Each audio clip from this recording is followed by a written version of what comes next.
ఎక్కడైతే ఎయిడెడ్ ఉన్నాయో ఆ ఎయిడెడ్ పోస్టులు రిటైర్ అయిపోయినా కూడా ఫుల్ఫిల్ చేయకుండా వీళ్ళని కొద్దిగా కంటిన్యూ చేస్తూ వాళ్ళు తోచింది ఇస్తున్నారు తప్పితే ఎక్కడ కూడా మినిమం కన్సాలిడేటెడ్ కూడా ఇవ్వలేని పరిస్థితి ఇక్కడ టీచర్స్ దగ్గర ఉంది.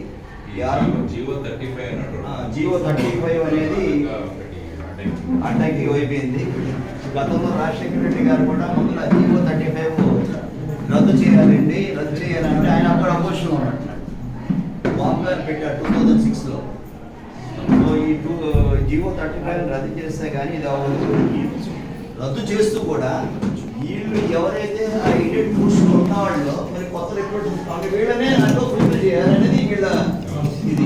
ఎందుకంటే బేసికల్గా ఏంటంటే ఎన్నో సంవత్సరాలుగా వాళ్ళు చాలా తక్కువ చేత పనిచేస్తా ఉన్నారంతా ఆ ఫుల్ఫిల్ చేయాల్సిన పోస్టులు కూడా వీళ్ళతోనే ఫుల్ఫిల్ చేయాలని వీళ్ళ కోరిక సార్. రెండోది వచ్చి సెకండ్ థింగ్ వచ్చి నమస్తే అమ్మా. Madam thank